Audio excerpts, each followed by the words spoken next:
안녕하십니까. 삼성전자 너로 정했다입니다. 삼성전자 총성 없는 전쟁, 반도체 신호탄 쐈다.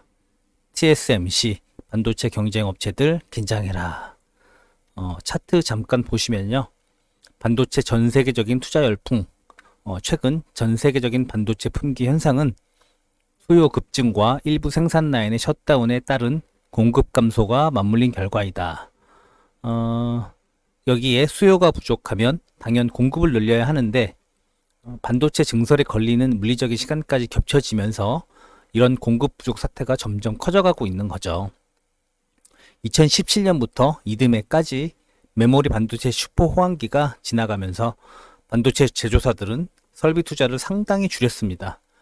또다시 호황기가 올 거라는 생각들은 하지만 그 시설 투자나 사업비가 워낙 비용이 많이 드는 데다 당장 미래를 보고 무엇인가 투자를 해야 하는데 그런 상황들이 그렇게 녹록지 않잖아요. 워낙 상상 이상의 대자본이 들어가고 규모가 큰 사업이라 잘못 투자했다간 쪽박 차는 건 한순간이고, 그게 누가 책임지는 게 워낙에 큰 사업이라 힘들죠. 아무튼 뭐 이런 이유들로 2019년 반도체 설비 투자를 상당 부분 줄였는데, 2021년 지금 현재 이렇게 수요가 급증하고 공급이 부족할지는 예견을 하기가 힘들었죠. 반도체 생산 라인을 신설해서 양산에 걸리기까지는 생산, 검증 포함 최소 2년이 걸립니다. 앞서 말씀드렸지만 2년 앞을 내다보고 거대한 자본을 들이기엔 기업들마다, 회사마다 눈앞에 산적해 있는 비용 처리들, 처리해야 할 일들, 이런 걸 먼저 하는 경우가 많지요. 개인 사업을 해도 2년 앞을 내다보고 투자하기는 망설여지잖아요. 선뜻 어렵죠. 2년 전 투자 축소가 최근 수요 폭발을 감당할 수 없는 수급 불균형 상황까지 이르게 된 요인 중 하나가 되었고, 실제로 수급 불균형에 적지 않은 영향을 미친 상황입니다. 올 들어 삼성전자를 필두로 각 기업들이 투자 확대에 나서는 게 이런 속사정이 있습니다. 올해 반도체 장비 투자의 규모는 전 세계적으로 봤을 때 740억 달러, 우리나라 돈으로 약 82조 1000억 원 수준입니다. 지난해보다 16%가량 늘어날 전망이고요. 내년 역시 이 투자 규모가 이어져서 투자액이 21%까지 더 늘어나면서 3년 연속 증가세를 나타나게 될 것이라 예측이 되고 있습니다. 삼성전자는 기술 사업주죠. 기술 사업자고, 반도체 시장은 연이은 먹거리가 달린 차세대 4차 산업입니다. 앞서 이런 소식들이 우리가 투자하고 있는 삼성전자의 앞으로의 비전이므로 귀담아 들으셔서 현재 투자하고 있는 상황과 앞으로를 가늠하시기에 도움이 되셨으면 좋겠습니다. 삼성은 최소 30조, 앞으로 파운드리에 투자에 정조준하고 있습니다. 삼성전자는 구체적인 투자 계획을 밝히고 있진 않지만 업계 소식에 의하면 삼성이 최소한 지난해 수준과 같거나 그 이상인 30조 원 이상 투자할 것이라고 예측합니다. 파운드리 사업에만요. 2030년에 세계 1위 달성 비전을 내세웠거든요. 2030년까지 파운드리 사업 시장에서 세계 1위 할 거라고 그 비전을 발표했었습니다. 이 대목에서 TSMC가 긴장해야죠. 삼성은 여태까지 비전을 세우고 거의 다 이뤄냈습니다.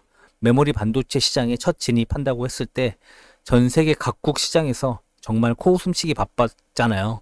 현재는 D램 메모리 시장 세계 1위이며 한 해 국방비로 1000조를 쓴다는 미국도 미국 각 주에서 많은 혜택을 주겠다고 반도체 공장 신설해달라고 요청이 어마어마합니다. 그런 요청까지 받는 상황에 이르렀죠. 물론 TSMC도 역대 최대 규모의 투자를 쏟아붓고 있으며 그럴 예정에 있습니다. 삼성전자가 위협적이거든요.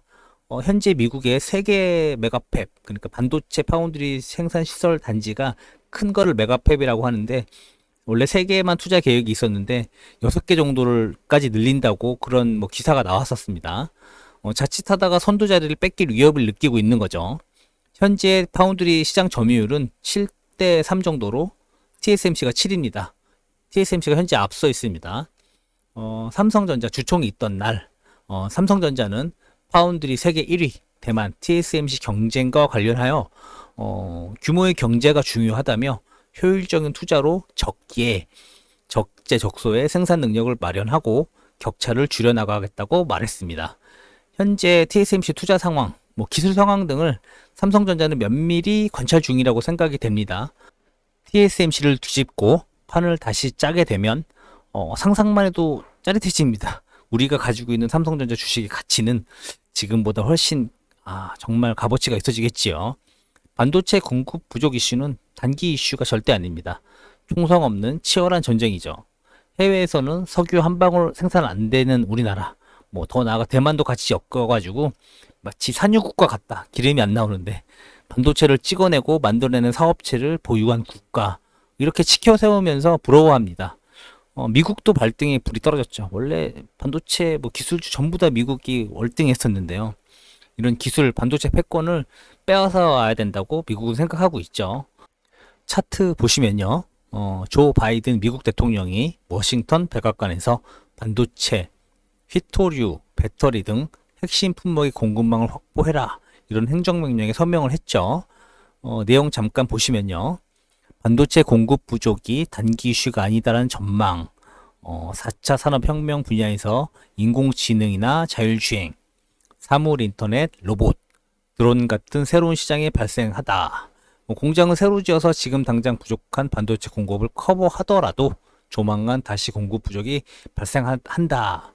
그래서 조 바이든 미국 대통령이 이런 걸 예견해서 지난달 주요 반도체 품목의 공급망에 대한 검토를 지시하고, 유럽도 정부 차원에서 현재 반도체 생산 10%, 전 세계 물량의 10% 수준인 것을 2030년까지 30% 끌어올리겠다, 해외 의존도를 그래서 줄이겠다라고 계획을 발표했습니다. 근데 이러면서도 삼성전자에게 미국 그 주 같은 경우에는 시설 투자해달라, 이런 요청이 많이 들어옵니다. 2030년까지 유럽에서 30% 끌어올린다고 말을 이렇게 해서 시설 투자를 해도요, 그게 또 만만치 않습니다. 그게 좀 지켜봐야 되는 상황이고, 말처럼 이게 되지가 않습니다. 반도체 사업 규모가 정말 어마어마해서 설명이 지금 다 될지 모르겠습니다. 줄인다고 해도 이 정도 분량이 나와서요. 저부터도 틈틈이 계속 지켜보고 있거든요. 나오는 상황마다 관심을 가지려고 합니다. 오늘 삼성 주가가 조금 소폭 상승했던데, 미래에 확실히 오를 삼성전자를 저는 기대하며, 이 영상을 보시는 같이 투자하시는 분들도 좋은 투자가 되셨으면 좋겠습니다. 이상 삼성전자 너로 정했다였습니다.